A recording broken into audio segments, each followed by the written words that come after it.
Hi friends, welcome back to GreenMaha's channel. இன்னைக்கு நம்ம சேனல்ல ஒரு ஹெல்தி ரெசிபி தான் பார்க்க போறோம். மூங்கில் அரிசி பாயாசம் எப்படி செய்யறதுன்னு நான் ஷேர் பண்ண போறேன். இந்த ரெசிபி ரொம்ப ஹெல்தியான ரெசிபி. மூங்கில் அரிசியில நிறைய ஹெல்த் பெனிஃபிட்ஸ் இருக்கு. ஸோ இந்த வீடியோ உங்களுக்கு ரொம்ப யூஸ்ஃபுல்லா இருக்கும்னு நினைக்கிறேன்.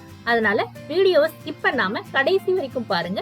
வீடியோக்குள்ள போறதுக்கு முன்னாடி நீங்க நம்ம சேனலை ஃபர்ஸ்ட் டைம் பாக்குறீங்கன்னா GreenMaha's சேனலை சப்ஸ்கிரைப் பண்ணி வச்சுக்கோங்க. கூடவே வர பெல் ஐக்கானை கிளிக் பண்ணிக்கோங்க. அப்பதான் நான் போடுற அடுத்த வீடியோஸ் உங்களுக்கு நோட்டிபிகேஷனா சேரும்.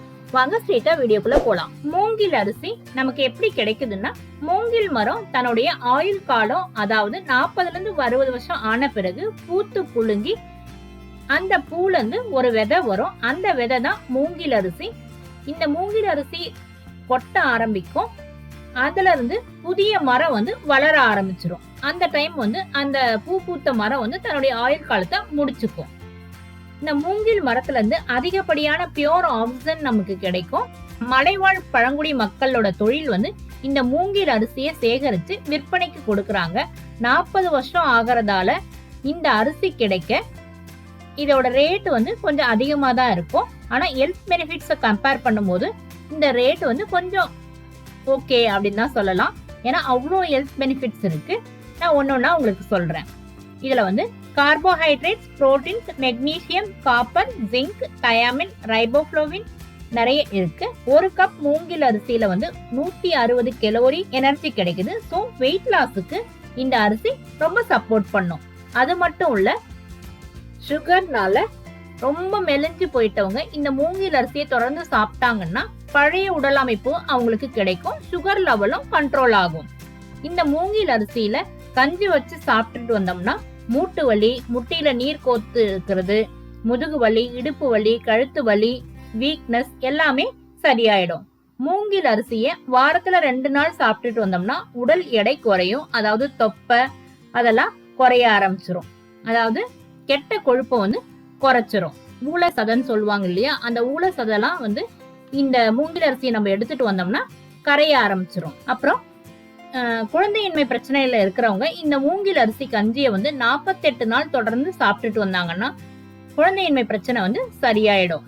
அதாவது வெறும் வயிற்றுல இந்த மூங்கில் அரிசி கஞ்சியை எடுத்துட்டு வரணும் 48 நாளைக்கு. அது மட்டும் இல்ல, இதை சாப்பிட்டுட்டு வந்தோம்னா எலும்பு நல்லா உறுதியாகும். நரம்பு தளர்ச்சி பிரச்சனை இருந்தா கூட சரியாயிடும்.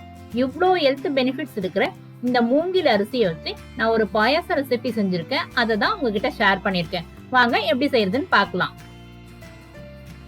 இந்த பாயசத்துக்கு இந்த டம்ளர்ல 1 டம்ளர் அளவுக்கு மூங்கில் அரிசி நான் எடுத்துக்கிறேன். இந்த அரிசியை ஃபர்ஸ்ட் நம்ம ஊற வச்சுக்கணும். 3ல இருந்து 4 மணி நேரம் ஊறினா போதும். நல்லா வாஷ் பண்ணிட்டு ஊற வச்சுக்கலாம். இப்ப 3 மணி நேரம் ஆயிடுச்சு. இந்த மூங்கில் அரிசி பாருங்க நல்லா ஊறி இருக்கு. இந்த தண்ணியை மட்டும் வடிச்சு எடுத்து வச்சுக்கோங்க. இந்த அரிசியை மட்டும் ஒரு மிக்ஸி ஜார்ல மாத்தி குருணை பதத்துக்கு அரைச்சிக்கலாம்.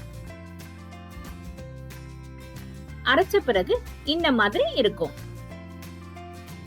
அரைச்சிட்டு இத ஒரு குக்கர்ல மாத்தி நம்ம 1 டம்ளர் அரிசி எடுத்துருந்தோம் இல்லைங்களா, அதே டம்ளர் சைஸ்ல 4 டம்ளர் அளவுக்கு நம்ம தண்ணி எடுத்துக்கணும். அதாவது 1:4 ப்ரொபோர்ஷன் தண்ணி.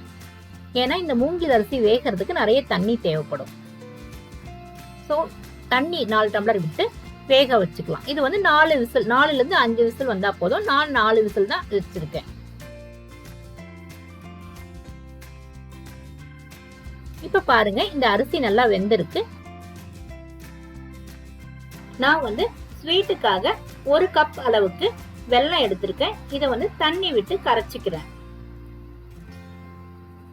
ஸ்டவ்ல வச்சு வெல்லம் கரையிற அளவுக்கு நான் ஹீட் பண்ணிக்கிறேன். பாகுலாம் எதுவும் எடுக்க வேண்டாம், வெல்லம் மட்டும் கரைஞ்சா போதும். இப்ப வெல்லம் நல்லா கரைஞ்சிருச்சு. நான் ஸ்டவ் ஆஃப் பண்ணிடுறேன். இப்ப இந்த அரிசியில 2வது தேங்காய் பால் விட்டு நல்லா கொதிக்க விடுறேன். கொஞ்ச நேரம் கொதிக்கட்டும்.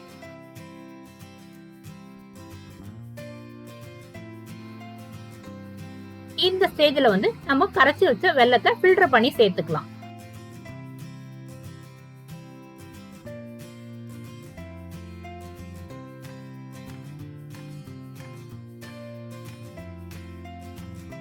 இப்ப இது 3 நல்லா சேர்ந்து கொதிக்கட்டும். இப்போ ஒரு பிஞ்ச் சால்ட் சேர்த்துக்கலாம். நம்ம ஸ்வீட்டுக்கு எப்பவுமே ஒரு பிஞ்ச் சால்ட் சேர்ப்போம். அதையும் சேர்த்துக்கிறேன். கூடவே வாசனைக்காக ஏலக்காய் தூள் சேர்த்துக்கிறேன். இது வந்து நீங்க வேணும்னா ஸ்கிப் பண்ணிக்கலாம். சேர்த்துட்டு இது நல்லா கொதிக்க விடுறேன். இது நல்லா 5 நிமிஷம் கொதிக்கட்டும். இப்ப ஆல்மோஸ்ட் நம்ம பாயாசம் ரெடி ஆயிடுச்சு. ஃபைனலா நம்ம தேங்காய் பால், அதாவது திக்கு தேங்காய் பால், ஃபர்ஸ்ட் தேங்காய் பாலை வந்து நான் இப்போ சேர்த்துக்கிறேன். சேர்த்து நல்லா இந்த ஃபர்ஸ்ட் தேங்காய் பால் சேர்த்த பிறகு பாயாசம் ரொம்ப நேரம் கொதிக்க கூடாது.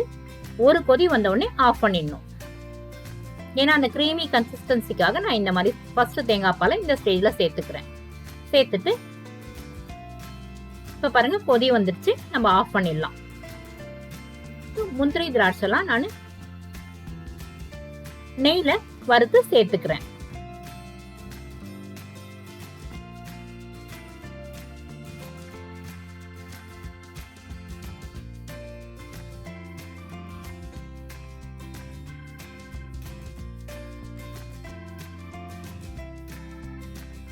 இப்ப நம்ம பாயாசம் ரெடி ஆயிடுச்சு. வாங்க சர்வ் பண்ணலாம்.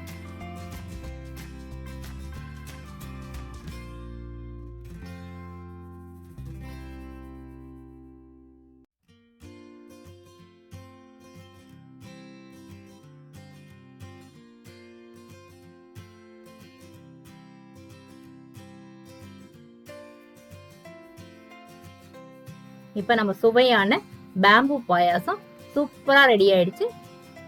எப்படி இருக்கு பாருங்க. இந்த வீடியோ உங்களுக்கு பிடிச்சிருந்தா லைக் பண்ணுங்க, ஷேர் பண்ணுங்க. உங்க ஃபீட்பேக்க கமெண்ட்ஸ்ல சொல்லுங்க. GreenMaha's சேனலை சப்ஸ்கிரைப் பண்ணி எனக்கு சப்போர்ட் பண்ணுங்க. இது வரைக்கும் இந்த வீடியோவை பொறுமையா பார்த்தமைக்கு மிக்க நன்றி. Take care, stay healthy and by.